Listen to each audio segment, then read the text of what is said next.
साथियों नमस्कार। पटना बिहार से मैं अमिताभ कुमार दास, आईपीएस 94 बैच, और आप देख रहे हैं मेरा अपना यूट्यूब चैनल दास बोले बिंदास। क्योंकि जब बुज़दिलों ने मुंह में दही जमा लिया हो तो दास का बिंदास बोलना जरूरी हो जाता है। साथियों, कल यानी 1 जुलाई सन 2024 को देश में 3 नए आपराधिक कानून लागू हुए हैं। आज मैं उन्हीं कानूनों की चर्चा करूंगा, इसलिए इस वीडियो को आखिर तक दिल थाम कर देखिए। साथियों, ये मुद्दा थोड़ा जटिल है, इसलिए मैं शुरू से शुरू करता हूँ। अंग्रेजों के जमाने में ही 3 आपराधिक कानून बने थे। पहला था भारतीय दंड संहिता, जिसे इंडियन पेनल कोड कहते हैं, संक्षेप में आईपीसी कहते हैं। ये 1860 में बना था। दूसरा था दंड प्रक्रिया संहिता, जिसे सीआरपीसी कहते हैं, क्रिमिनल प्रोसीजर कोड। ये 1861 में बना था और बाद में 1973 में संशोधित हुआ। और तीसरा था भारतीय साक्ष्य अधिनियम, इंडियन एविडेंस एक्ट। ये 1872 में बना था। तो तीनों जो आपराधिक कानून थे देश के, जिनसे पुलिस और अदालत चलती थी, ये तीनों कानून 19वीं सदी में अंग्रेजों के ज़माने में बने थे। पिछले साल भारत सरकार ने क्या किया कि 3 नए कानूनों को संसद में पेश किया गया और फिर वे पास हो गए। पिछले साल 25 दिसंबर 2023 को राष्ट्रपति महोदया ने उन पर दस्तखत कर दिए और वे विधेयक से अधिनियम बन गए, यानी कि बिल से एक्ट बन गए। आप जानते हैं कि संसद में पहले विधेयक पास होता है और राष्ट्रपति के दस्तखत के बाद वो विधेयक अधिनियम बन जाता है। और उसमें फैसला किया गया कि 1 जुलाई 2024 से ये तीनों कानून लागू होंगे। अब देखिए कि क्या क्या परिवर्तन हुए हैं। पहला परिवर्तन तो ये हुआ है कि कानूनों के नाम बदल दिए गए। जो पहले भारतीय दंड संहिता थी, आईपीसी, उसका नया नाम हो गया है भारतीय न्याय संहिता, संक्षेप में बीएनएस। इसी तरह जो पहले दंड प्रक्रिया संहिता थी, सीआरपीसी, उसका नया नाम हो गया है भारतीय नागरिक सुरक्षा संहिता, यानी कि बीएनएसएस। और साक्ष्य अधिनियम वाला में खास परिवर्तन नहीं हुआ है, वो आज भी भारतीय साक्ष्य अधिनियम ही है, इंडियन एविडेंस एक्ट ही है। अब देखिए, इसमें धाराओं में भी बदलाव आ गया है। जैसे कि आप शुरू से सुनते होंगे कि मर्डर केस जो होता था वो 302 में होता था। 302 आईपीसी में मामला दर्ज होता था यदि कोई कत्ल होता था। अब वो मामला 101 बीएनएस में दर्ज किया जाएगा। इसी तरह जो रेप होता था, बलात्कार होता था, उसको 376 आईपीसी में, 376 आईपीसी में दर्ज किया जाता था। अब वो 63 बीएनएस में दर्ज होगा, 63 बीएनएस में। एक ठगी का बड़ा मशहूर धारा हुआ करती थी, 420 आईपीसी, और ऐसे भी वो इतनी पॉपुलर धारा थी कि आम आदमी भी किसी को कहता था कि अरे वो तो बड़ा 420 आदमी है। राज कपूर की एक फिल्म भी बनी थी, श्री 420, जिसमें राज कपूर का मशहूर डायलॉग है कि ये बम्बई है, इसमें बेईमानी के 420 रास्ते हैं और ईमानदारी का एक भी रास्ता नहीं है। ऐसे ये बात मैं मानता हूँ सिर्फ बम्बई पर नहीं, पूरी दुनिया पर लागू होती है। इस पूरी दुनिया में ही बेईमानी के 420 रास्ते हैं और ईमानदारी का एक रास्ता मिलना मुश्किल है। तो वो जो 420 धारा थी वो अब बदलकर 316 भारतीय न्याय संहिता हो गई है। तो इस तरह से बहुत सारे बदलाव आए हैं। एक बड़ा बदलाव है कि अंग्रेजों के ज़माने का एक कानून था राजद्रोह का, जिसे अंग्रेजी में सेडिशन कहते हैं। ये कानून था 124 आईपीसी। अब उसको बदल के राजद्रोह को हटा दिया गया है। अब देशद्रोह का कानून आया है, जिसको इंग्लिश में कहेंगे ट्रीजन। इसी तरह कुछ जो पहले के अपराध थे उनको अब हटा दिया गया है। जैसे आईपीसी 377 हुआ करता था, जो समलैंगिकता से संबंधित था, होमोसेक्सुअलिटी से, मतलब कोई पुरुष यदि पुरुष से संबंध बनाता या महिला महिला से, तो 377 का मामला था, सामान्यतः पुरुष का पुरुष से संबंध बनाने पर। तो अब 377 आईपीसी जैसी कोई चीज नहीं रही और भारतीय न्याय संहिता में भी समलैंगिकता को अपराध नहीं माना जाएगा। आप जानते हैं कि कुछ साल पहले सुप्रीम कोर्ट ने इस पर बहुत बड़ा फैसला दिया था और कहा था कि यदि दो व्यक्ति के बीच आपसी सहमति से समलैंगिक संबंध बनाया जाता है तो उसमें कुछ गलत नहीं है, और इसी वजह से समलैंगिकता अब भारतीय न्याय संहिता में अपराध नहीं रह गई। इसी तरह एक और मामला होता है जिसको इंग्लिश में एडल्ट्री कहते हैं, मतलब आप समझिए विवाहेतर संबंध। यदि कोई शादीशुदा व्यक्ति, कोई शादीशुदा महिला किसी या शादीशुदा पुरुष किसी दूसरे से संबंध बना लेता है तो वो एडल्ट्री था, उसको पहले आईपीसी में उसको अपराध माना जाता था। उसके लिए महिला को तो दंड नहीं दिया जाता था, पुरुष को दंड दिया जाता था। लेकिन फिर कुछ साल पहले सुप्रीम कोर्ट ने कहा कि एडल्ट्री भी अपराध नहीं है। सुप्रीम कोर्ट ने कहा कि पत्नी जो होती है वो पति की कोई संपत्ति नहीं होती है। यदि कोई पत्नी अपनी मर्जी से किसी दूसरे पुरुष से भी संबंध बना ले तो उसको अपराध नहीं माना जा सकता है। तो इसलिए अब जो एडल्ट्री का मामला था, विवाहेतर संबंध को जो अपराध माना गया था, वो भी अब भारतीय न्याय संहिता में नहीं होगा। इसी तरह और भी बहुत सारे परिवर्तन आए हैं। अब इसमें आतंकवाद को भी परिभाषित किया गया है। आतंकवाद को जो परिभाषित किया गया है उसमें कहा गया है कि यदि आर्थिक सुरक्षा, राष्ट्र की आर्थिक सुरक्षा के प्रति भी कोई व्यक्ति या संगठन खतरा पैदा करेगा तो उसको आतंकवाद की श्रेणी में रखा जाए। तो ये सब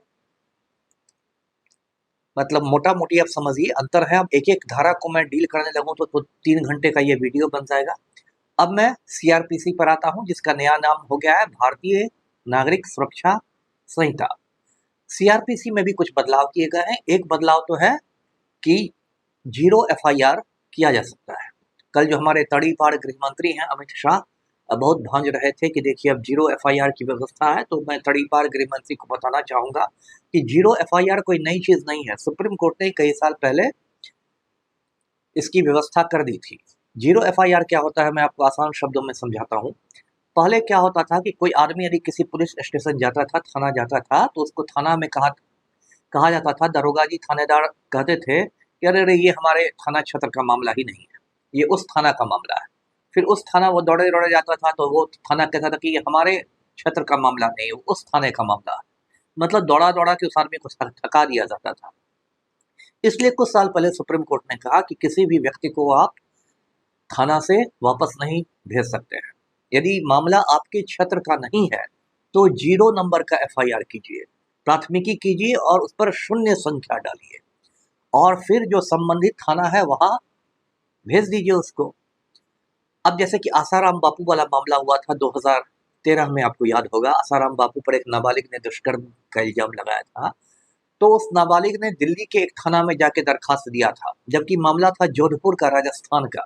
तो दिल्ली पुलिस ने उस लड़की को भगाया नहीं, वो एफआईआर कर लिया, 0 नंबर का एफआईआर किया और फिर उस प्राथमिकी को, 0 नंबर की प्राथमिकी को जोधपुर भेज दिया गया। तो 0 नंबर वाली प्रथा भी कई साल से शुरू हो चुकी थी। ऐसे तड़ीपार क्रेडिट ले रहे हैं तो लेने दीजिए, अब क्या कीजिएगा। दूसरी जो व्यवस्था हुई है वो हुई है कि अब ऑनलाइन एफआईआर भी दायर किया जा सकता है, दर्ज किया जा सकता है। आजकल सारी चीज़ें कंप्यूटर के ज़माने में ऑनलाइन हो गई है, तो एफआईआर भी ऑनलाइन हो सकता है। ये भी कोई बहुत नई चीज़ नहीं है, पहले से इसकी भी व्यवस्था है ऑनलाइन एफआईआर करने की। बस यही फ़र्क है कि पहले जो एफआईआर होता था वो 154 सीआरपीसी में होता था, अब वो 173 भारतीय नागरिक सुरक्षा अधिनियम के तहत किया जाएगा। इसके अलावा आप सुनते होंगे बराबर की 144 धारा लग गई, 144 धारा लगी, मतलब कर्फ्यू वाली बात की, एक साथ में 5 लोग इकट्ठे नहीं हो सकते, वहाँ 144 लागू कर दिया गया है। तो अब वो जो 144 सीआरपीसी था वो उसको बदल के अब कर दिया गया है 189, 189 भारतीय नागरिक सुरक्षा संहिता। तो उसमें भी फर्क कर दिया गया है। इसी तरह अब क्या कर दिया गया है कि ई समन्स की व्यवस्था की गई है, मतलब सम्मन यदि भेजा जाएगा तो जरूरी नहीं कि वो आपको बिल्कुल हाथों हाथ पहुंचाया जाए लिफाफे में रख के या सीधे पकड़ा के, वो ईमेल के द्वारा भी सम्मन्स भेजा जा सकता है। तो एक ई सम्मन्स की व्यवस्था आई। सीआरपीसी की जगह जो आया है भारतीय जो नागरिक सुरक्षा संहिता, उसमें एक बात जो मुझे पसंद नहीं आई वो ये है कि अब यदि आप कोई एफआईआर करने जाएंगे तो हो सकता है थाना प्रभारी कहे कि पहले हम इसकी जांच करेंगे तब हम एफआईआर करेंगे। तो इसमें थानेदार जो होता है, एसएचओ भी जिसको कहते हैं, उसकी ताकत कुछ बढ़ा दी गई है। जबकि ललिता कुमारी वाले मामले में सुप्रीम कोर्ट का स्पष्ट फैसला है कि कोई भी संज्ञेय अपराध यदि हो, कॉग्निजेबल ऑफेंस हो, तो उसमें एसएचओ को एफआईआर करना ही करना है। लेकिन इसमें थोड़ा एसएचओ की ताकत बढ़ा दी गई है, तो इसलिए इसकी आलोचना भी हो रही है। लोग कह रहे हैं कि आपने पुलिस राज ला दिया है। और भी इसी तरह रिमांड पर भी लेने के संबंध में जो पुलिस की शक्तियां थी वो भी थोड़ी बढ़ाई गई हैं। अब ये जो नई जो संहिताएं आई है उसमें कहा गया है कि ट्रायल जो होता था, कोर्ट में जो सुनवाई होती थी, उसमें पहले बहुत समय लगता था। तो अब कहा गया है कि उसका भी एक समय निर्धारण कर दिया गया है कि इसी सीमा के अंदर में आरोपों का गठन हो जाएगा, चार्ज को फ्रेम कर दिया जाएगा। अब आ जाते हैं इंडियन एविडेंस एक्ट पर, भारतीय साक्ष्य अधिनियम पर, जिसमें सबूतों के बारे में कानून है कि कौन सबूत माना जाएगा, कौन सबूत नहीं माना जाएगा। तो इसमें बहुत बदलाव नहीं किए गए हैं। इसमें एक बड़ा बदलाव ये है कि जो इलेक्ट्रॉनिक एविडेंस होता है, जो इलेक्ट्रॉनिक सबूत होता है, अब उसको भी प्राथमिक सबूत माना जाएगा। देखिए, आजकल हम लोग मोबाइल युग में रह रहे हैं। दिन रात सब लोग मोबाइल से कान सटा के घूमते रहते हैं और लोग उसमें चैट करते हैं, मोबाइल पर व्हाट्सएप मैसेज भेजते हैं, वीडियो भेजते हैं, ये सब चीज़ें होती हैं। फेसबुक पर भी वही हाल है। तो इस नए ज़माने के मुताबिक उस कानून को बदला गया है कि इलेक्ट्रॉनिक एविडेंस को भी अब प्राइमरी एविडेंस माना जाएगा। तो थोड़ा आप संभल के ये सब आपको भी देखना होगा कि किसी को कुछ उल्टा सीधा यदि आप मैसेज कर दें व्हाट्सएप पर, तो हो सकता है बाद में वो मैसेज आगे चलकर आपके गले की हड्डी बन जाए। तो इस बात को भी ध्यान में रखना है। अब देखिए, इसकी आलोचना क्यों हो रही है। जो 3 नए कानून आए हैं, ऐसे तो तड़ीपार गृह मंत्री अपने मुंह मियां मिट्ठू बन रहे हैं कि इन्होंने पूरा इतिहास ही बदल दिया लगता है। कुछ बिंदुओं पर आलोचना है। पहली बात तो ये विपक्ष का कहना है कि जब ये मतलब कानून पास हुए थे संसद में, तो उसमें विपक्ष के ज्यादातर सांसद निलंबित कर दिए गए थे, सस्पेंड कर दिए गए थे, मतलब वो संसद में मौजूद ही नहीं थे। तो विपक्षी पार्टियों का कहना है, और सही कहना है, कि आपने इन कानूनों को बिना प्रॉपर बहस के, बिना विमर्श के पास करा दिया, जो कि लोकतंत्र की भावना के प्रतिकूल है। तो ये एक इस मुद्दे पर इनकी आलोचना की जा रही है। दूसरा ये कहना है, तो मेरा भी मानना है और बहुत लोगों का मानना है, कानूनविदों का, कि आपने एक अनावश्यक कन्फ्यूजन पैदा कर दिया। देखिए, तो मोदी की सरकार है, ये काम धाम तो कुछ करती नहीं है। देश को तो नरेंद्र मोदी ने रसातल में पहुंचा दिया है, भट्ठा बैठा दिया है देश का। लेकिन इसको नाम बदलने का बड़ा शौक रहता है। पहले से नाम इलाहाबाद चला रहा था सैकड़ों साल से, तो उसका नाम कर दिया गया प्रयागराज। एक गुड़गांव चला रहा था नाम, तो उसका नाम कर दिया गया गुरुग्राम। दिल्ली में राजपथ सड़क थी, तो उसका नाम कर दिया गया कर्तव्य पथ। प्रधानमंत्री का आवास था रेस कोर्स रोड पर, तो उसका नाम कर दिया गया लोक कल्याण मार्ग, है ना। योजना आयोग का नाम कर दिया गया नीति आयोग। तो इसमें भी वही खेल हुआ है। भारतीय दंड संहिता जो थी, उसको अब कर दिया गया भारतीय न्याय संहिता। तो आईपीसी का नाम बीएनएस रखने से क्या फर्क पड़ जाएगा? कोई फर्क पड़ेगा? ऐसा तो नहीं कि इससे अपराध कम हो जाएंगे, इससे हत्यारे घबरा जाएंगे कि अब तो आईपीसी की जगह बीएनएस आ गया। भाई, ये तो मतलब संक्षेप में समझिए कि ये नई बोतल में पुरानी शराब है।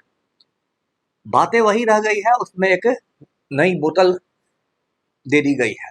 और ऐसा दिखाया जा रहा है कि कोई बहुत युगांतरकारी घटना घटी हो, कोई बहुत बड़ा इतिहास मोदी जी ने रच दिया हो। गोदी मीडिया में जो मोदी जी के दलाल टीवी चैनल्स बैठे हैं, वो आपको दिखाने लगेंगे कि तो मोदी जी ने मास्टर स्ट्रोक कर दिया है, ये तो मोदी जी का मास्टर स्ट्रोक हो गया। तो मास्टर स्ट्रोक जैसी कोई बात नहीं है। और देखिए कि क्या है कि हमारे देश में सिस्टम देखिए फेल कर चुका है।